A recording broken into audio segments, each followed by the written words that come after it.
Under our weights and measures menu, we now have our weights and measures revenue all sort of separated out into a separate menu here. Gives it a little bit of separation. And you've seen some of this out in the test area already. Yes.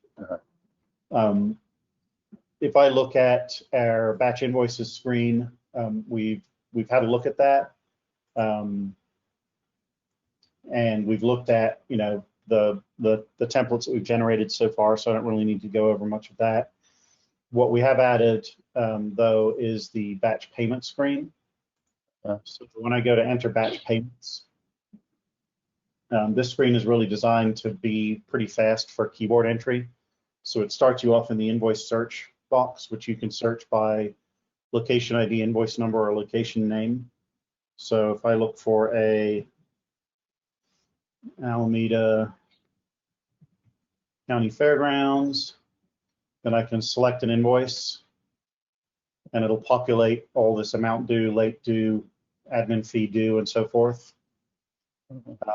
Give me who the invoice was sent to, what the total invoice amount was, and then it puts me in the amount paid field with the idea that I'm just going to, you know, enter these values and just use the tab key to move from field to field. But in most cases, when people pay their invoice, they pay the full amount of the invoice. So if they've paid $142.20, I can just hit the F key and it'll automatically populate all those boxes with the appropriate amounts. Okay. So now it's moved me down to payment type, so I can just use the arrow keys to pick the payment type. Let's say it was paid by check, and I hit tab and enter the check number. Hit tab again and hit add payment.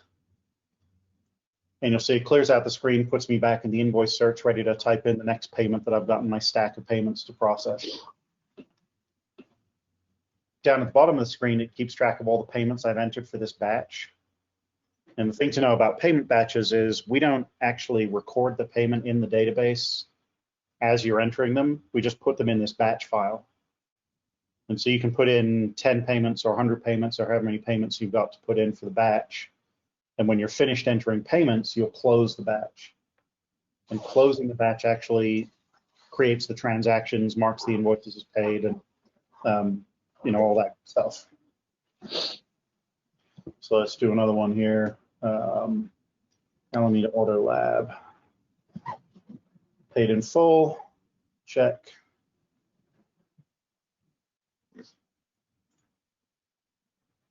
And so now I've got 2 payments in my batch. If I quit out of here, let's say, you know, something comes up, I want to go take lunch, I want to log out of the system, I can do that. When I come back to my batch payment screen, it's going to tell me I've got an open batch in progress. And I can't do anything until I close or cancel that batch. So rather than having the start new batch button, I've got the continue open batch button, which will take me right back to this batch I was working on. While I'm working on a batch, I can delete a payment. So I've got a delete button here that will just delete an individual payment off of this batch. I can also cancel the whole batch, which will just get rid of everything I've done and, you know, chuck it in the trash. But if this is an actual payment batch and I'm done, then I can hit close batch. It'll give me a confirmation. I'll say yes.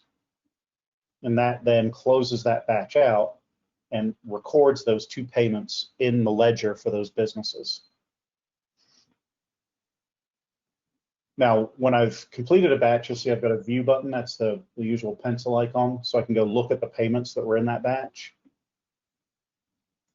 And I also have a new icon. This is, you know, generic spreadsheet icon. So if I click on that, it's going to give me a file to download. Which gives me an Excel export of all the payments that were in that batch. So here's a new report. It's my payment batch report. I have a typo in the header.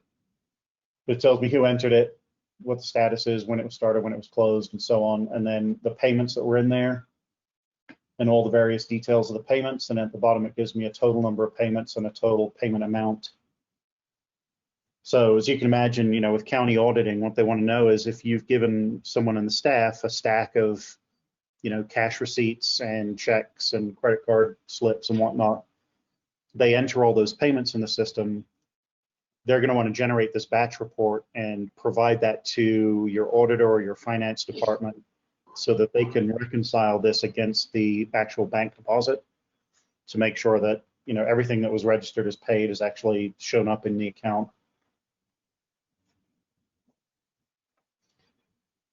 And then if I go look at the ledger, so this batch I paid Alameda County Fairgrounds and also Alameda Auto Lab. So if I go to the ledger for those two businesses,